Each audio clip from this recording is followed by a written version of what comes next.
Why are you looking at me like you have things to say? They see me rolling. They hating.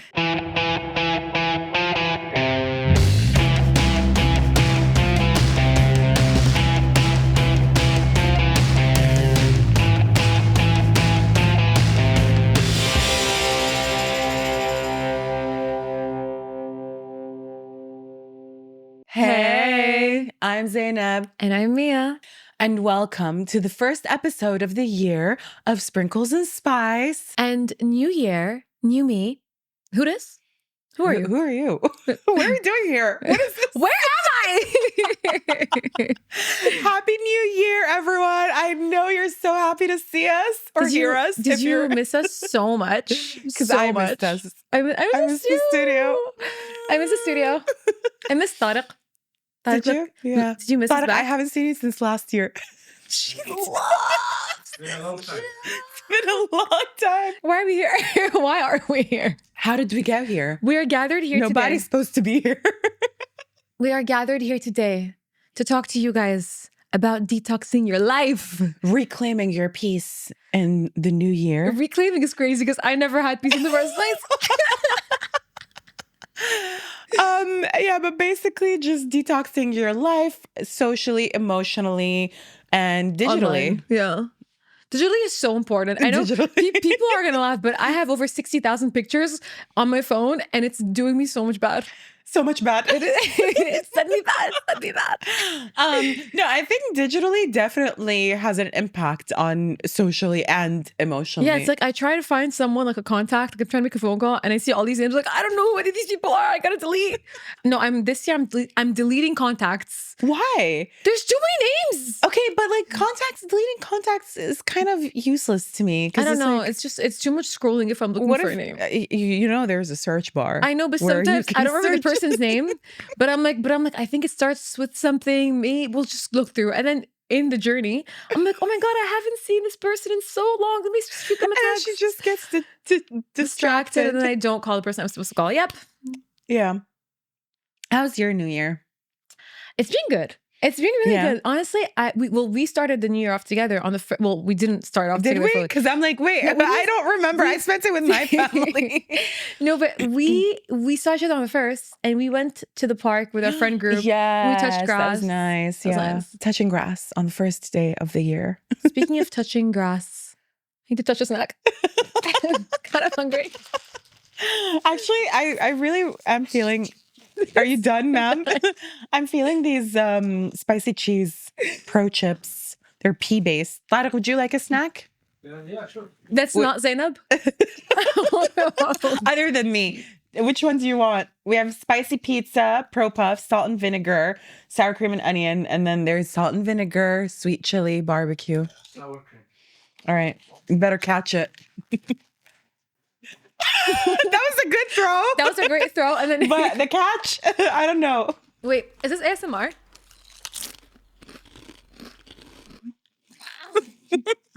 Every year, I try and force ASMR on you people. Mia was just waiting for us to roll so she could have a snack. All right. Well, I spent my New Year's Eve with the family. It was very chill. It was very calm. Nothing too crazy. And I feel like it was kind of like on brand for what I was feeling. Because like I've been going through my own kind of like emotional detox. Like the timing of it was perfect too. And I didn't plan it. I didn't time it. It just sort of happened. So I was like, okay, I need a calm, tame New Year's Eve, which it was nothing of the sorts. It was like, Zainab was like, I am going to manifest calmness. You've never known calm day in your life either. You come from a big household. You have siblings, you have nephews, you have nieces. I have aunties, I have uncles, I have cousins. I mean, we're Arab, she's obviously. Like, we're gonna be quiet. It's us four. Us four who? You're like 40 people in the house. No, it was basically, so my mom hosted at our house, my aunts and uncles and you know, the wives and husbands of my aunts and uncles and cousins, and all of them came over and we sat outdoor. A Yagub family special. Actually, it was my mom's side of the family. A non-Yagub family special.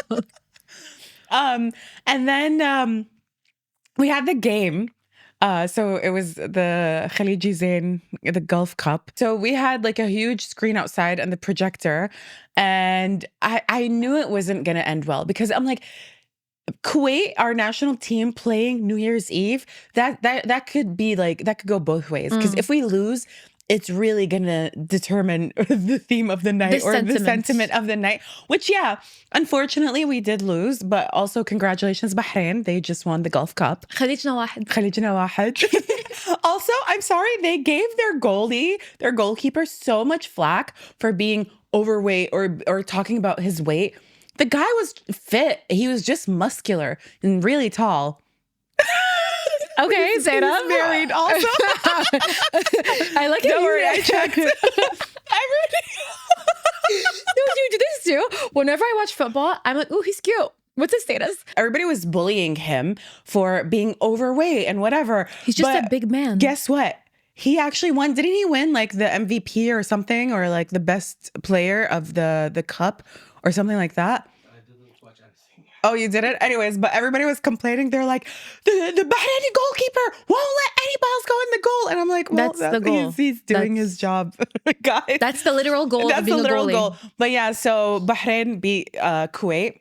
And then Bahrain won. Bahrain ended up winning. But that night, that specific night, the New Year's Eve that they ruined for us, all the men were so upset in our family, like after the game, that when like the countdown happened, they were just sitting there like moping. Yeah, they're just, you can tell immediately when Kuwait lost, that was it. They were like, the night's over. And I'm like, you guys, we're celebrating. They're like, celebrate what? I, for one, did not watch the match because guess what? The internet wasn't working. The internet wasn't working. Yeah, the internet's been slow. Yeah, apparently a Zain Tower fell.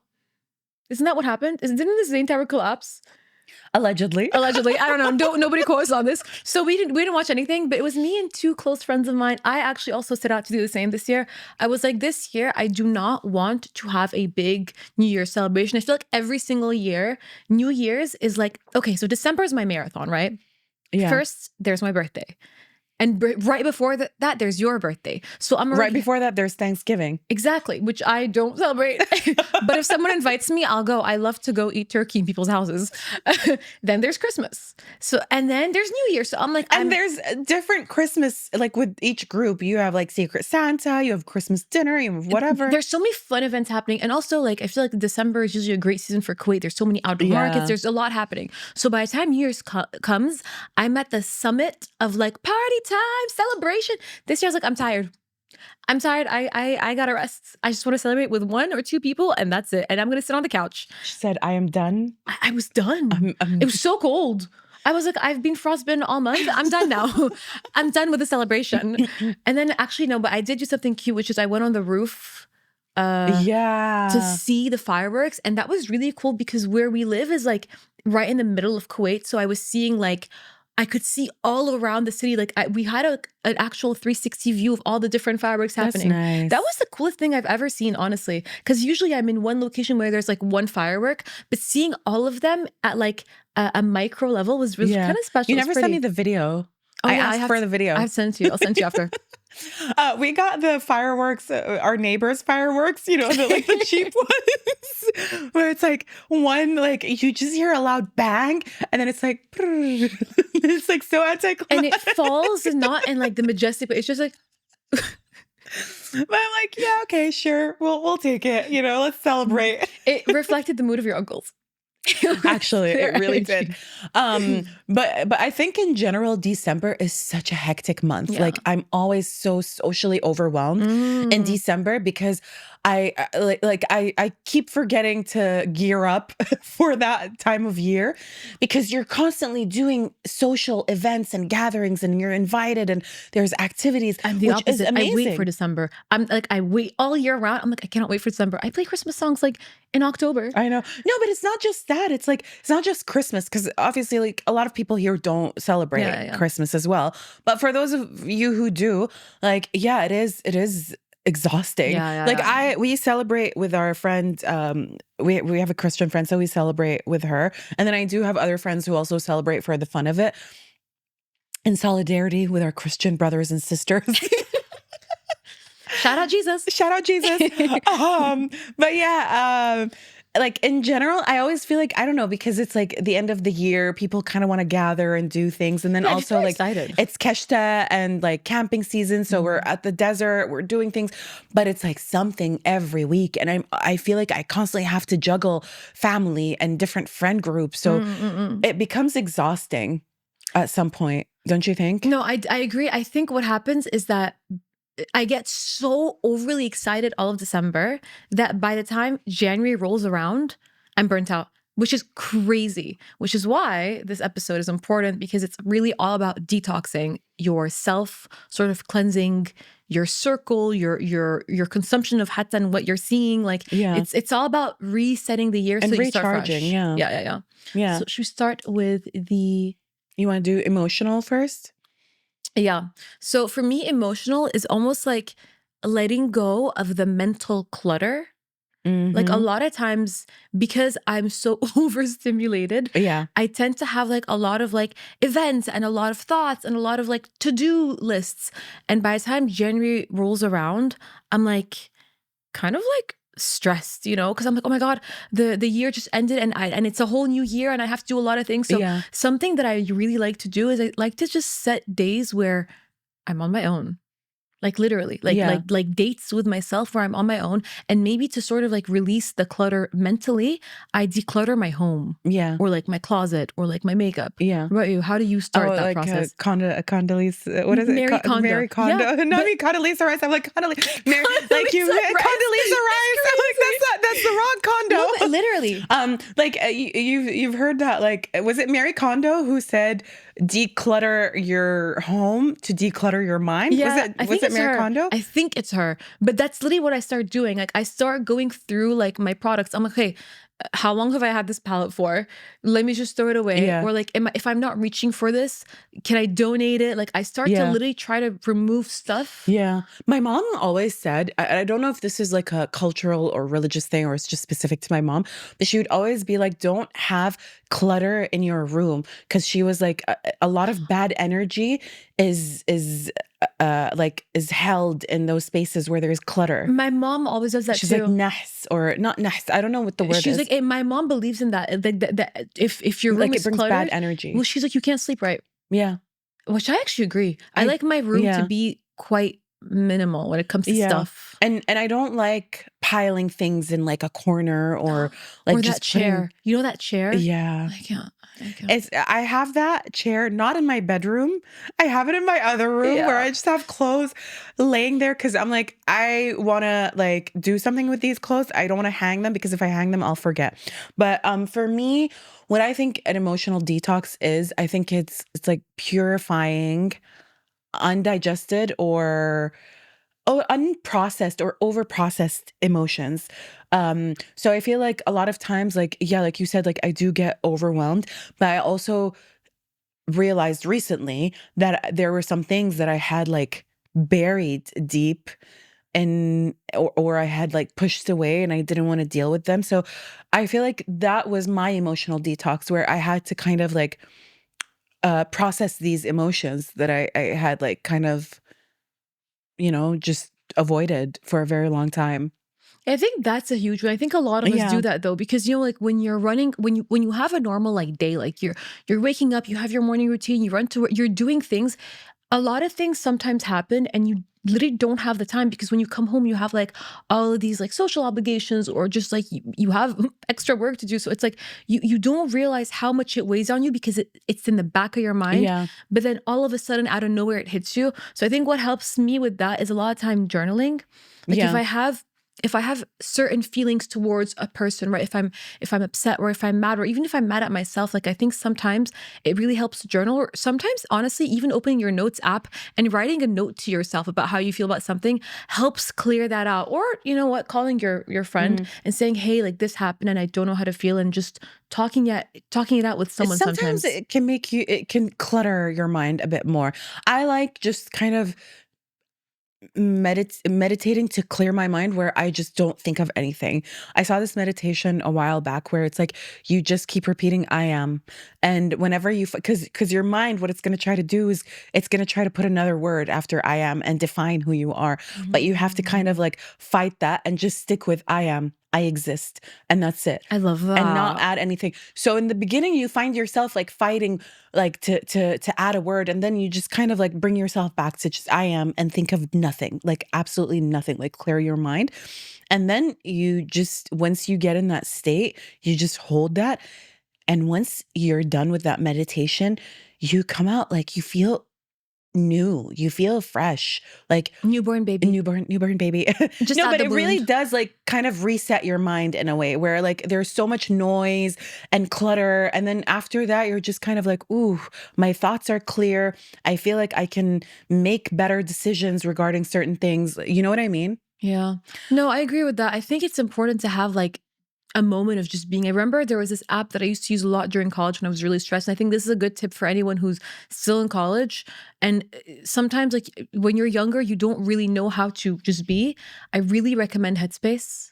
Yeah. Because they used to have these 10-minute meditations. So during exam season, especially, like I would get so overwhelmed because I'm cramming all this info. I'm undersleeping. Like I'm very overwhelmed with my own thoughts.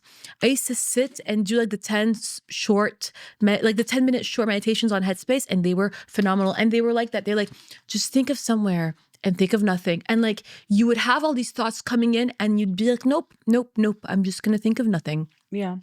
And that's really helpful. But a lot of times also, like, I'm not gonna lie, like sometimes I like to, if I'm not in the mood to journal about it, or if I feel like I'm sort of spiraling and I don't know how I should feel about something, sometimes I do like calling a friend saying, okay, this is what's happening, and I need you to pull me out of this headspace that I'm in. And I Mm. think that's also sometimes helpful. So, I'm a big advocate for therapy, and I think therapy is very important.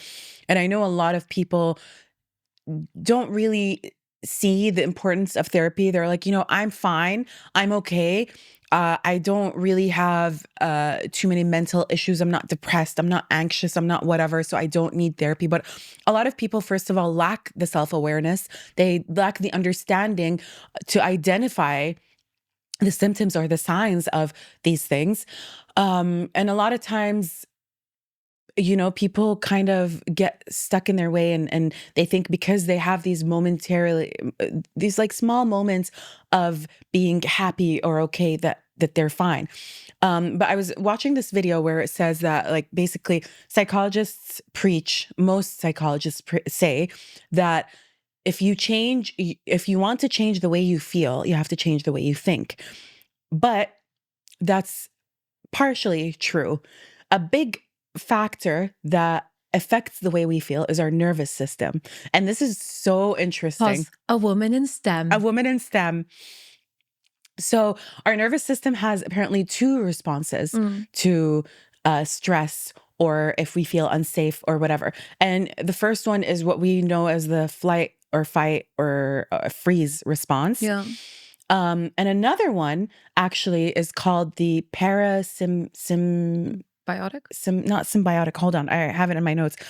The other one is called the parasympathetic response, which is the body's natural reaction to calm you down when you're in a stressful Mm. situation. But what happens is that we fight that. So for example, like let's say you have a presentation, you're under stress, you're nervous. Yeah. So your body would probably like be like shaking or whatever. What we do is we fight that. Instead of like shaking it out, like actually shaking it out or letting ourselves like kind of go through that process to reach that state of calm, we fight that. And we're like, no, don't. I can't show that. I can't, like, for example, I can't cry. I can't show fear. I can't show this. I can't show that. But that's our natural response. So what we do is we sort of like shut that down. So that creates an unhealthy nervous system. And basically, like there's a process or there's a cycle for your nervous system. So throughout your day, you're supposed to go through like the flight, fight, or freeze. So certain situations will put you in that kind of response where you stress, and then you have to come down for it. So you go into the calming, and then you can like sleep and relax and do all these things. It's basically saying that you have to train, that you can actually train your nervous system to react naturally in these situations, because if you don't, then our bodies trap emotion. They trap the feelings. And that's why a lot of times, like, there's no science that backs it up, but a lot of times people are like, oh, like, I'm like so tense in my shoulders because I'm carrying the weight of this, or because I'm nervous, or even whatever. like women and their hips. Yeah. Yeah. You carry pain in your hips or Yeah. whatever. There's no science that proves it, but I do believe it's true. Like, we don't know where it actually holds it, but we know scientifically that your body holds on to emotions and feelings. And even if you do things like acupuncture, like for example, like I remember the first time I did acupuncture, I left because I had, guys, my back always hurts carrying the weight of the world on my shoulders, carrying the comedy genes of the family. No, but I remember the first time I did acupuncture, I felt so good in the moment. I came home, I had a complete meltdown, like cried my eyes out. And I called the acupuncturist. I'm like, hey, this just happened. And he was like, yeah, by the way, like this is very common. Like most of my clients the first time, like they end up being super emotional afterwards because it releases a lot of the emotions and the tension and just maybe like the sadness that you're carrying. And I was like, that's crazy.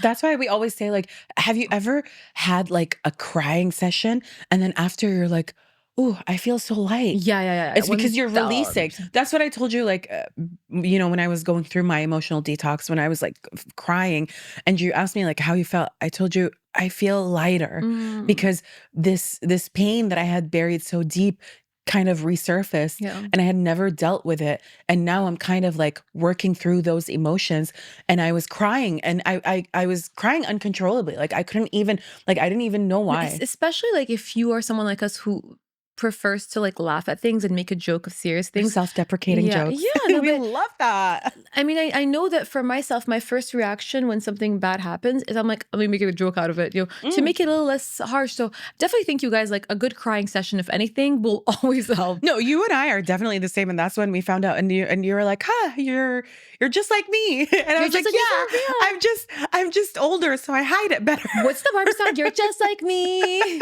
I'm just like you. Us. Literally us. But I had told you, like, I do tend to do that, where when I go through something traumatic or whatever it is, like I kind of play it off and I minimize it, and I'm like, oh, it's okay, I'm fine, nothing happened, that's okay, brush it off and move on because I'm strong. No, whatever. That's the thing, it's the moving on. It's the moving on before you're ready to, prematurely, for sure. So we tend to do that because we're like, if I give myself that, or I allow myself to deal with that right now, then I'm weak. I'm going to hinder myself. But what happens is you keep pushing it deeper, and you push it deeper and deeper and deeper, and then it just becomes bigger and bigger and bigger. And then once it like comes out, you just, the emotions are too much, and you have to deal with it then and there and process it, or else you're just going to be crippled and numbed your entire life. Because what I was talking about earlier, like basically what this video is saying, or this woman, what she was saying, is that your thinking brain can actually interfere with your body's natural ability to regulate your emotions. Crazy. But that's why you see a lot of, this is going to sound so shady, but like emotionally stunted older men, especially in the Middle East, where the culture is, I think, harder on men. Like, be a man, especially for like the generations maybe of our dads or our grandpas. Like, you look at a lot of these men, it's like, well, when's the last time they cried? And it's like 10 years ago when their mom died. And it's like, and a lot of them, like, they're not really able to show any emotion, whether it be extreme happiness or extreme sadness or extreme anything, because they've just, there's too much held in there that if one gets released, I think they think all of them are going to be unleashed. So like, I think that's a really big food for thought moment for them. You definitely, like, I feel like you have to get rid of all that, like, hurt, the pain, the grief, whatever. Like, if, like you said, like, if you don't deal with it and you're like, I'm fine, and you move on, then you're also stopping yourself from feeling joy, from feeling happiness, from feeling euphoric, enjoying the good things in life, because you can only enjoy or feel joy when you've dealt with these emotions. But when you push them down, you just numb yourself. And I've actually experienced that, where I've numbed myself to the point where I was like, the things that used to bring me joy don't do it for me anymore. And that's when I'm like, okay, we need to figure this out. We need to find out what it is that I'm doing to like, or what emotions that I haven't processed, or what I've been over processing, or what I've been overthinking that's making me, operate from a place of fear, anxiety, depression, whatever it is. You know what I mean? 1,000%. Aw, I love when you're vulnerable. Yay. I actually have a question for you. Oh, no. Before we move on. Oh, no. What's the most toxic thing you let go of this year? Whew. I'd say taking things personally. Yeah. I'd say like I definitely, in general, it's not really my habit to take things personally. I tend to be like, "Oh, I don't care, it's not my problem." But I think this year I had a few moments where like things were done and they were obviously done personally, to be honest. Like I'm not an idiot. Like you can always tell. But I think I've gone to the point this year, I think, where I was just like, all right, well, if that's what they want to do, then that's more of a show on who they are than on me. Like I know Yeah. where I stand on this, and I was like, okay, whatever. So Yeah. And I think that's a perfect segue into the next segment, segment. a social detox, you guys. All right, I think you and I can talk so much. We have so much to say. But I think when you start feeling overwhelmed, when you start feeling guilt, when you start feeling not so good about yourself when you're around that person, I think that's when you know It's time to go. it's time to go. Or even, I mean, I would say like, even if you feel, like, have you ever felt that feeling where you're hanging out with someone and you're not feeling any negative emotion per se, but you just feel like this little nudge inside saying, this person doesn't really have your best interest at heart. This person gives you very surface level advice. This person seems to always be in a very negative mindset, even like these are different scenarios, but like some of them are genuinely like, this person has such a negative aura, negative mindset. Like they're so like bitter. Like any of these things that you are seeing, like you should also validate them. Like whether it be, I'm not really getting anything decent from this person, like when it comes to like being uplifted or feeling cared for, or feeling they're not always throwing shit at me, or whether it be I feel like this person is completely indifferent to me. These are things to look out for. I'm not going to sit there and waste my time on someone that 100% ultimately is not going to cheer for me when I'm feeling great, or when I'm doing great, or a person that's not going to uplift me when I'm feeling down. Like I'm not. Why would I? Yeah. Like I know what I offer in a friendship. If you're not going to match my energy, I really don't need to be there anymore. But we've had friends where they manage to uplift you when you're down because they feel like they have a sense of power. They feel maybe superior. But then when you're doing well, they can't handle being around you. No, because they're better. These are, I think, this is not like black or white, because you know that friend loves you. And you know they care for you, or else they wouldn't have helped you get back on your feet in those moments. But it's like, now that I'm back on my feet and I'm doing well for myself, you can't handle seeing me do well. So that's a projection of your insecurities, A. B, that tells me that in this friendship, you want a hierarchy. You want to be the one who is superior to me. So when I'm doing well, you cannot handle it. I think the word hierarchy is really important here because, I definitely think there are some scenarios you'll find yourself in life where you don't realize, but you've outgrown them, but they know that you've outgrown them, but they still want to keep this sense of hierarchy. Like, I'm the top dog. I'm the one that's always advising everyone. Whereas in reality of friendship is so much about the ebb and flow. Like sometimes we're both up, sometimes we're both down. Sometimes it's one of us. And I feel like if I'm down and I keep going down and I'm going on a downward trajectory, and this person takes the time to stop and make sure that I'm on the up and up. And when I am on the up and up, they're celebrating my wins, encouraging me to go even higher. That's when you know it's real. If I'm going on a downward trajectory and you're there for me and you have my back, thank you so much. That's pause. That's also the norm. That's what a friend does, right? Yeah. But all of a sudden I'm doing well and you are bitter, or you're distant, or you're not really cheering for me, encouraging, like, I'm sorry, but like, that's the end of our journey. You served your purpose and I served mine, and I think that's it. Like, I'm not gonna hold on to you because you were there for me when I'm down. That doesn't make sense to me, because now that I'm not down, where are you? Why are we not celebrating this together? And I think there's this thing in me, at least, where I used to feel sort of a guilt, like, oh no, if someone was there for me when I needed them, then I can never let go of them, and I have completely detached from that. If you're there for me on the rainy days, but you're not here for me on the sunny days, then it doesn't validate the fact that you're here in the rainy days. Because why can't you cheer for me? Why can't you be happy for me? I know I'm always there. Like, come rain, come shine. And then, there are some friends who will blatantly give you bad advice or manipulative advice. Sabotaging you. Just to sabotage you. And they make it, and it gets confusing because it's like, they've helped me in certain situations. They've been there for me in certain... Mia just dropped the bag of chips. Did you make a mess? No, I didn't.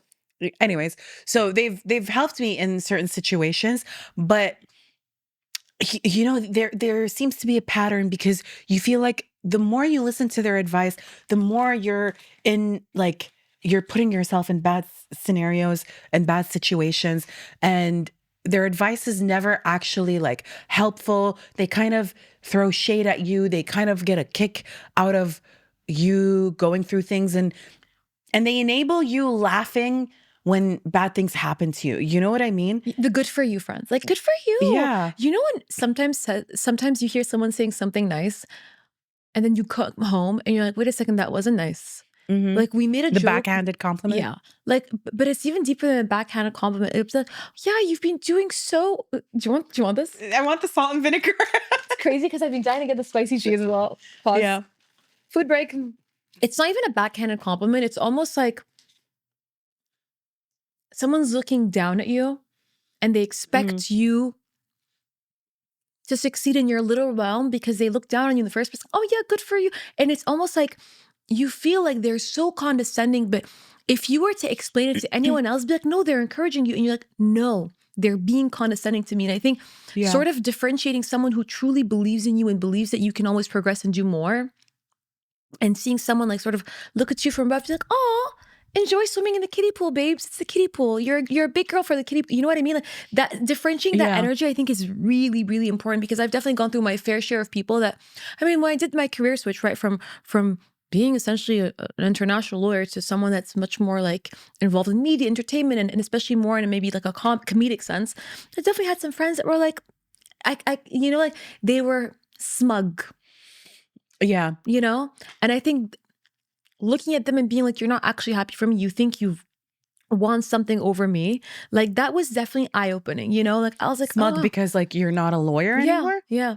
Because they were, I think whenever maybe when you study something that is traditionally really competitive, like whether it be law or maybe medicine, like things that, I mean, like the hours you put in studying for that are insane, and you miss out on so many social things, and you kind of fall into the serious route of things. Sometimes people do feel some sense about it, And I definitely had that in the dynamic of friends. Like, definitely had a few friends that were like, yeah, she's a lawyer. Oh, she's a serious one. Like, I was like, what is this shade? It's like, you guys are bitter that I fell into something that's more traditional, something that maybe your parents wanted you to do. Like, there was definitely always like a weird dynamic with certain people in my life. And when I changed completely, they were almost like hoping I'd fail. That's jealousy and competitiveness. Like, but it exists within dynamics. These are not your friends, babes. 1000%. But because muashra, muashra is a huge thing, especially in our culture. Like, I grew up with this person. We've been friends since we were like kids. Like, a lot of times you can't let go because you're like, no, but we grew up together and our families are friends. Sort of not caring and saying, okay, bye, you guys can't be happy for me was nice. Yeah. Was freeing. Look, I agree with you. Like, we do kind of tend to hold on to al-ishra. Yeah. Which is like the, how do you say it in English? Like the years. Companionship. Companionship, Tariq. Companionship. I guess. Yeah. It's basically like when you've been through a lot with someone, you've had so many years together and memories and whatever. We say al-ishra. So Yes, I do believe that it's beautiful that we tend to focus on that, because it's like more of like focus on the positive than the negative. Mhm, But mhm. sometimes the negative outweighs the positive, right? But instead of cutting that person out completely, I'm against cutting someone out completely unless they've outright like harmed you and are trying to still harm you, then yeah, cut them out. But I think it's nice to kind of slowly distance yourself from that person. See them from time to time, but don't make it obvious to them that you're just like, I'm cutting you out of That my you're life, onto because you're them. just gonna burn a bridge. Yeah. Like, just start out by making excuses to hang out with them less. Like, don't resent them. Don't reach that point where you start resenting that friend. No, no, no. On the contrary, I think like relax, appreciate the fact that you had all these years together, but also just, I mean, I really don't have time. Like, do you? Like in reality, like a week goes by and you have like 100 errands to run. You have so much work to do. You want to prioritize the people that make you feel like a priority Yeah. too. You end up not really having time for these people. It ends up being like, oh, you see them once in a blue moon. And I Yeah. kind of like that. Yeah, that's great actually. You know what I Mm-hmm. mean? Like, a lot of times I feel like you should categorize your friends. You should put your friends in different boxes. Like, these are my everyday friends. These are the friends that I call when I'm going through tough times, when I need advice, when I have good things happen to me because I know they're going to be happy for me. Um these are friends that I hang out with for fun.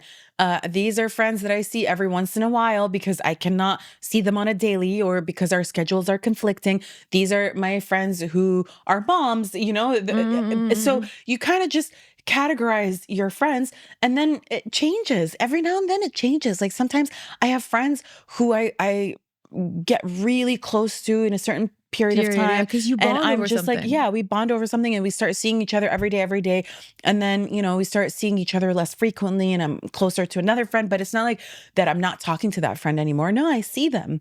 And then I like to create a space definitely for people that like I met, that I get along with, that I want to foster maybe a close relationship with. Like I like to Mm, create that. Obviously, I can't see them weekly, but like at least once a month, like I wanna slowly build something because I'm like, oh, we get along. Like there's something there. I think yeah. it's also important to make new friends. And I think sometimes when you're out of college or out of an environment or high school, like an environment where you are surrounded with so many people, you get stuck in a group and you forget how to make new friends. So it's always Yeah. nice to go to events. It's always nice to get out of your comfort zone, talk to people, and make new friends because it's almost like an exercise, you know? Yeah. No, I completely agree with that. We see that all the time. Like, a lot of groups of friends they've been friends for like 10 10 years. plus years, Yeah. and they're so stuck in their ways and Yeah. they don't make space for more friends. And you see them within that friend group, there's so much drama. Hmm, They hmm. probably like, this person hates that person, but because we're all in a friend group, I have to invite that person. And that's just taking up so much space. And you're not making space for new things. Hmm. You're not creating or clearing up that space for new friendships that might be more valuable, that might add something new, exciting to your life. And people just are like, no, these are my group of friends. I have to be with them for life and I have to stick with them and I have to see them every day and I cannot make space for new friends and I have to do every single thing with them. And it's even so hard for them to let other people in. And that's why when they hang out with other people are just put off by them. Yeah, 1000%, because they've forgotten how to socialize. I Yeah. mean, something that was really cool that happened is that you became good friends with this girl group that I love hanging out with. Well, when I first came here, they were my main group. Like I barely knew anyone else. Shout out those girls. Shout out the girlies. Shout out the girlies. You came in and I had been the latest addition in 3 years. When you came in, it was so much fun. Like Yeah. it was unbelievable. And again, like and every single girl is so different to the other one. And just having a new addition was so refreshing. And you were telling stories that you had told me before, Yeah. but it was almost like I was hearing them in a new lens because there are so many new lenses watching them. Yeah. So the conversation was even different. So that's the thing. Sometimes you're sitting with the same people, you have the same conversations and it gets stale. Bring in a new person, switch it up a little Yeah. bit. You guys are going to feel so much more refreshed. I feel like you and I are similar in that sense because we're Sagittarius, so we always are looking for exciting new things. Mhm, And mhm. it's not to say that I get bored of my friends. Actually, it's the contrary. Like, I have friends from like 10, 15, 20 years. Like, and I've been friends with them, but just the distance becomes bigger and smaller depending on what we're both going through. And they move and they have kids and life changes. But I always love meeting new people. I don't like being stuck with the same group of friends, stuck doing the same things. And sometimes I even tell my friends that, like, you know, we had a friend group where I found us like just, you know, hanging out with each other every day, no quality time, doing just nothing, being around each other, which, yeah, that's great. But guess what? I felt so unfulfilled. I felt so bored. And I was feeling myself starting to resent them a little bit, because I'm like, you guys are just wasting my time. I'm sitting here doing nothing. Yeah. Every time we want to try to do something, everybody's like, no, I'm not in the mood for this. I'm not in the mood for that. We just sit there lounging around, snacking and doing whatever. You know what I mean? It's like, it's almost like, we always talk about, you know, like hygiene in terms of like physically, like dust, all that, like cleanliness. But you have to look at almost like the hygiene in a more emotional and soul. Yeah. Like it's like, what's the hygiene of your soul like right now? Like also like hanging out with these people. Are they reinforcing healthy habits or bad ones? Are we sitting on the couch snacking? Like, no shade. Listen, we all love those days, but I'm not going to make a habit out of sitting on the couch, watching trash TV, eating things that aren't good for me. I love a good couch rot day. You and I both have our couch rot sessions. But if we are making those days more than the ones where we're going out, we're sitting in nature. Like I loved how we started our year. Yeah, touching grass, like being out in the sun, like doing things. Like I feel like the hygiene of your life starts to deteriorate. 100%. You start to get depressed. I think there's an actual scientific study about the best way to start your day, like the first hour of your day. The first things you do are going to be the most important things. So like a lot of scientists always say, like, the first thing you should do in the morning is scrape your tongue and then drink like a lot of water, like a full glass of water, so that it flushes out your liver. And if you can get some direct sunlight, that would be amazing. So if you can stand on your terrace, or if you can look at the sun throughout the window, or if you can go for a walk within that first hour, like you are doing your body and your soul a huge service. So I think it's the same with your friends. If you can take your friends, say, hey, instead of sitting on the couch and watching a movie, which we will do, how about we start off the hang by doing a quick 15-minute walk? Yeah. You guys are probably going to like... You and I do that all the time. Yeah, where we're like, ugh, we're bored. Okay, let's go for a walk. Let's do this. Let's do that. I do want to talk about, because you were talking about what scientists say when you wake up, like whatever you do is very important. I also want to talk about it in a sense of social media and digital doom scrolling. You know, like I'm sure a lot of us have this habit. You wake up, first thing you do, you grab your phone. Okay, you're on your phone, you check social media, and then immediately that content that you're consuming first thing in the morning sets the tone for your day. By the way, that's going to be your dopamine hit. Whatever you do first is going to set your brain as the dopamine hit. Yeah. So if you start scrolling as the dopamine hit the first thing in the morning, chances are you're going to scroll the whole day. How many of us do that? All of us. All of us do that.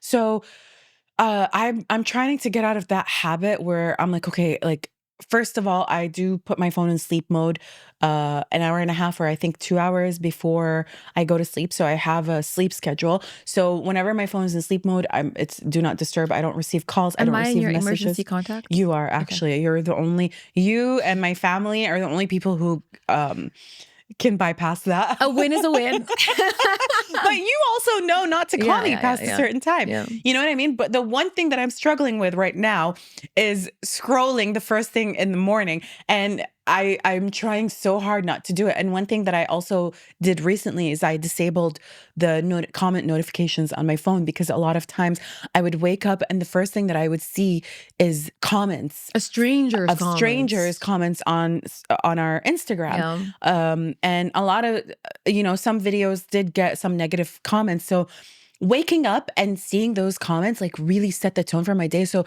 I would just be like low energy. I'd be down. I'd be upset. So yeah, social media definitely has a huge impact on us subconsciously.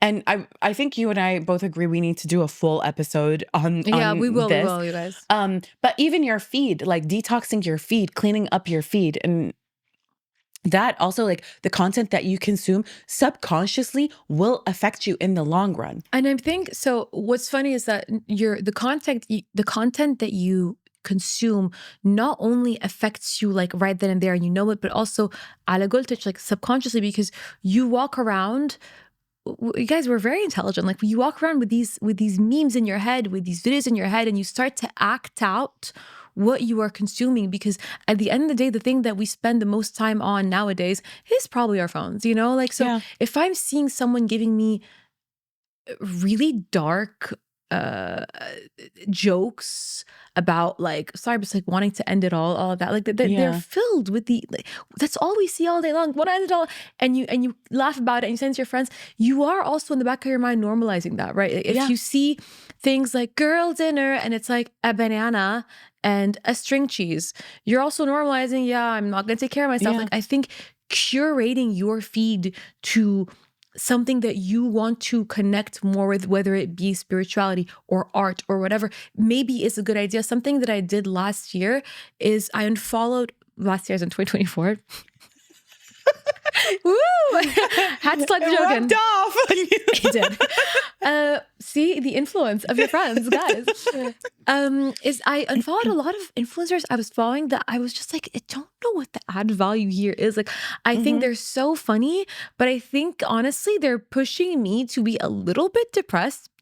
I'm not really feeling this. And I followed a lot more museums that I like. So when we travel, my mom and I, we always have such a focus on seeing museums. And I was like, okay, I haven't been able to travel in a minute with COVID and life and all that.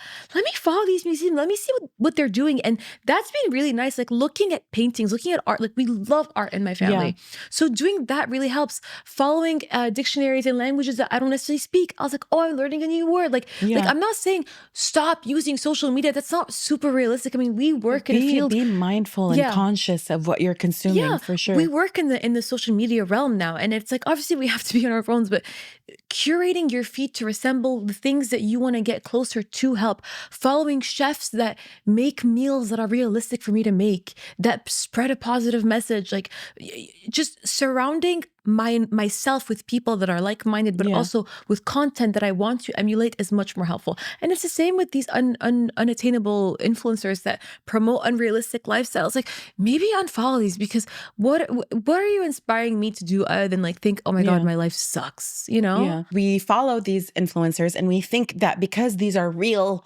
people that we can these are all attainable. Yeah. And that's why even in real life, we see a lot of people feeling like, a lot of girls especially, they don't feel attractive. They feel ugly. They feel like they need plastic surgery. And we are victims of that too. 1,000%. Because we have the standard of beauty has become ridiculous. And because it's on social media, it gives us this false sense of achieving that it's achievable. You know what I mean? Isn't that a joke now? Like everyone hates their nose. Yeah. That's become something that's so weird. Like I wonder what it's like to grow up with not hitting your nose. I don't know one girl that doesn't hit her nose. And I mean it. And something else I also realized is like a lot of times we have been like on social media, like celebrating toxic behavior. It's such a new thing that I've been noticing where stay violent or choose violence, stay toxic, ghost him, do this, whatever. And we do that too. I'm not going to say we're innocent of that. We do that all for like, you know, like shits and giggles or like for the joke of it. But subconsciously, these all stick with you. 1,000%. And then you become desensitized to them and you normalize it and you start to live your life based on these memes and these like little, you know, bite-sized like captions or whatever that you see online. And it sticks here. It sticks in your brain. Yeah. And I mean, I would even go as far to say as for just for the influencer point, like we're also looking at people that are being sent a lot of free products. So they push you to overconsume because it's an advert. Yeah, consumerism is we don't, first of all, like, do you notice like we feel ashamed of outfit repeating nowadays? Yeah. We feel ashamed of only having one or two of something. It's like, guys, it's normal to have one or two foundations. You shouldn't be having 16. These are sent. That's all PR.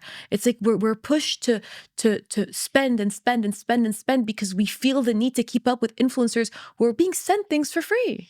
I mean, influencers are the reason why this capitalist machine keeps running. They're the ones that are selling you. And that's why influencers became the new celebrities, 1000%. because they give you this false sense that they're real people, that they're just like you. Like celebrities, there used to be like this kind of distance between us. Like they have talent. They do something. Influencers make you feel like they're just like you, so you can be that. But it's a false sense. Do you want to get into our new segment, our little game that we're going to play? Hell yes. So we're going to play a game. It's called Mute, Block, or Soft Block. So mute is obviously you mute the person. Block, you guys, we all know what the blocking button does. And soft block is when you block and unblock. So basically, no, not block, unblock. Soft block is basically when you unfollow and remove them as a follower. Or you can literally just block and unblock. It does the exact same thing. Well, if you're lazy, just block and block. Just block and unblock. Are you ready? All right. So Mia's going to start off with asking me questions, and I'm going to answer mute, block, or soft block. So, Zainab, the mom friend oversharing their toddler's milestones. Rapid fire. Mute. The wannabe philosopher dropping deep quotes daily. Soft block. The person you don't know that well who posts vague feeling blessed selfies with them smiling and holding a book. Maybe it's a Paulo Coelho book. Let's get super specific. Do I know them? You know them. But they're feeling blessed all the time. Grateful, blessed. Soft block. The relative who posts 50 blurry photos of the family gathering. Mute. Because they're a relative. I can't block. The foodie who posts every single meal and it's usually avocado toast. Block. The meme account that reposts the TikToks 2 weeks late. Oh, block. You're blocking a meme account? You're so done. The person who spams conspiracy theories in their stories. Block. 100% block. The low-key toxic influencer that promotes the unattainable lifestyle. Soft block. The random person you met once at an event, but you've never spoken to afterwards. Probably mute. The friend of a friend who likes your posts, but has never interacted with you in real life. Do they follow me? Yeah. But they like your posts and you like theirs, but you've never interacted in real life. Like you see each other kind of and you pretend you don't. That's fine. I wouldn't do anything. Okay. And last but not least, and this is a bonus one, the person who always watches your stories, but has not interacted with you or liked anything since 2017. Block. All right, my turn. Are you ready? Ready to go. Hold on, let me pull them up. Pull it up. I think some of them might be similar. Okay, ready?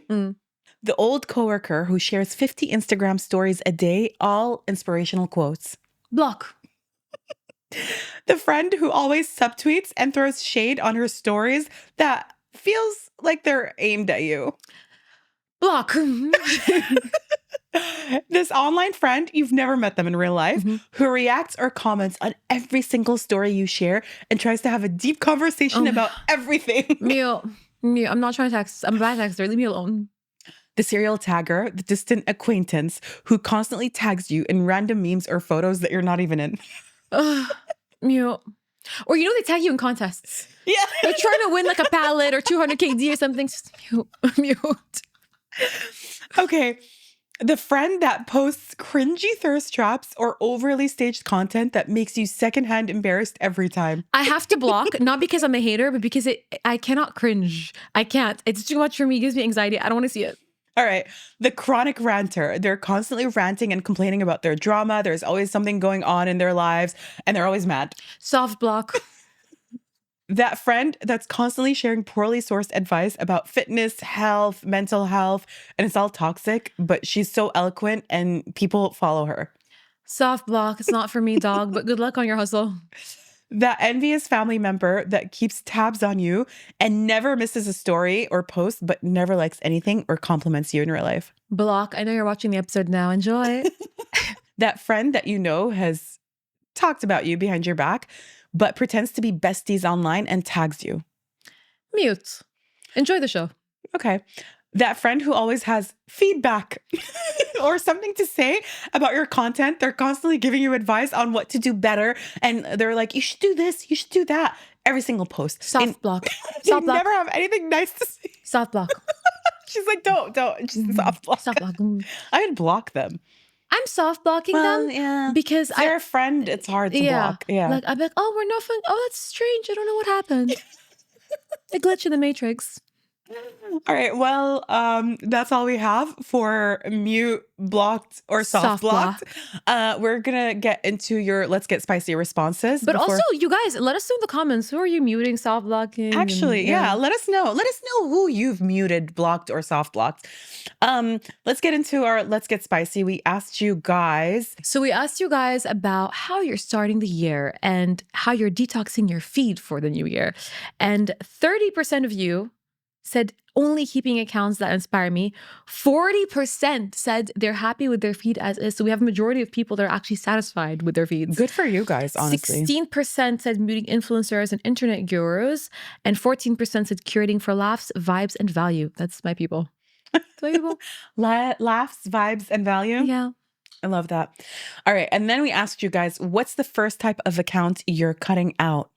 42% said influencers pushing useless products. Preach.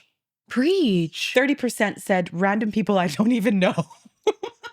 And then 24% said toxic hustle culture accounts. And 5% said overly preachy internet gurus. I think more people should unfollow the overly preachy internet gurus. Done taking advice from random strangers. And the advice is like, fits all. No, it doesn't. Yeah. It's not a one size fits all. Especially if I'm sorry, but we're not even from the same culture. Yeah.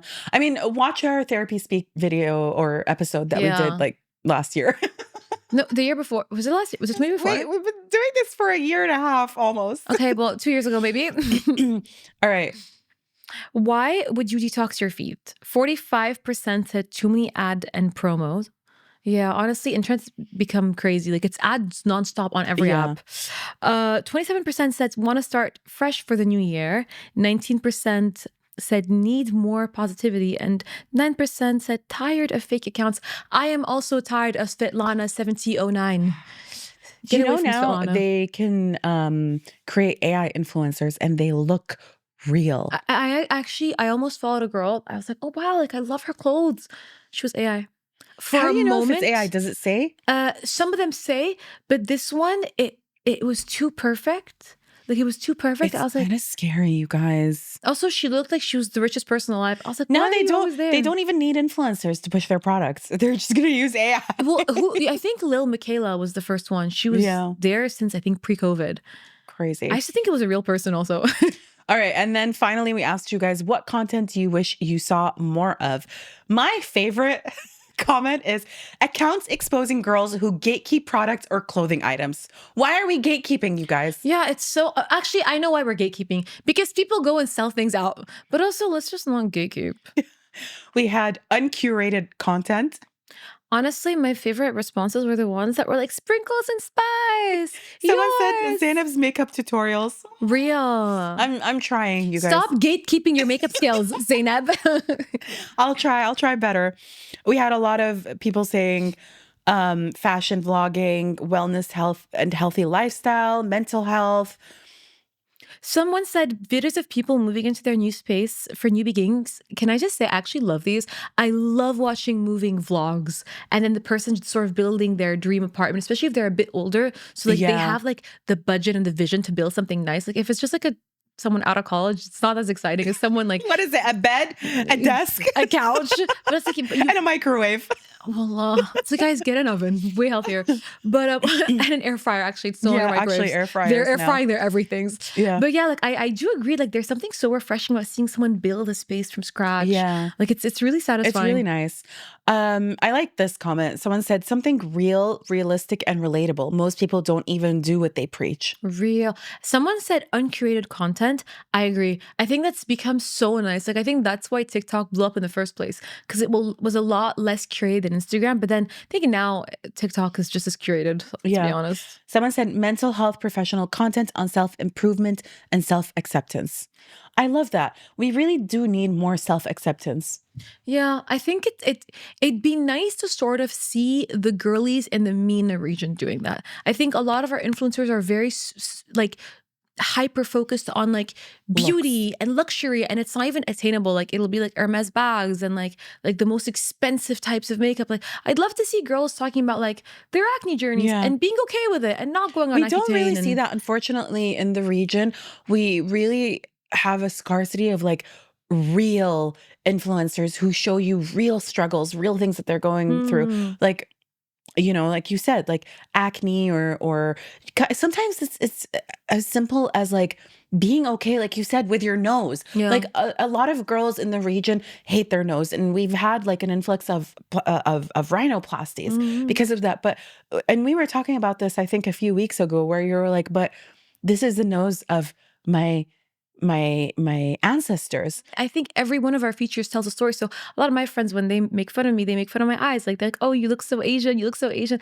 I'm like, yes, and I'm so proud to have my hooded eyelids. I'm so proud to look a little Asian. I'm so proud to represent the part Turkish side of me. Like I think these are things that are nice, you know? It is nice. It really gives you more identity. I would rather, you know, like keep my features even unless obviously it's like a really big problem and when it becomes a medical issue. Listen, one day my eyelids are probably gonna droop. I'm probably gonna have that little incision thing. Fair enough. But I think sometimes it's nice to accept yourself. Yeah. You know, I think there was a time where we all wanted to have like that ultra defined jawline, but now I'm like, but I like the roundness of my face. Yeah. People are changing their features so much that they've become unrecognizable, or they've just become copy pastes of each other. You know what I mean? And that's why, like, a lot of times, I look at my nose and I'm like, oh, I would love to have a rhinoplasty. I want to do this. I want to do that. I want to do whatever. That's not to say that I might not get, you know, some procedures here or there just to kind of reverse the aging process, because she's getting old. What aging? Look, I am noticing some drooping. I'm almost 40. Oh, guys, for the next 2 years, all we're gonna hear about is how you're pushing 40. Yeah. But yeah, like I that's not to say that, like, you know, I don't appreciate my features. Like, yeah, I do want to make some changes here and there, but that's because of the outside influence. That's because of the beauty standards telling me that I'm not pretty enough, that I'm not beautiful enough, that I don't fit that you're not the weight they want you to be, and your nose isn't the shape they should be, and your lips aren't as big as they should be, and your eyes aren't as wide as it should be, and your hair is not as thick. It's always going to be something, and the media is always going to find something else to make us traumatized about that we need to correct. And recently I've been thinking, I'm like, why would I want to go through that? And first of all, put myself through that emotional pain and physical trauma. And like, but initially it starts as like emotional, because you wake up every day, you're unhappy with the way that you look, and then you go as far as wanting to change it, right? And then I go through these procedures, whatever, just to appease shallow people, people who don't even know me, who don't even know who I am at my core, what kind of person I am.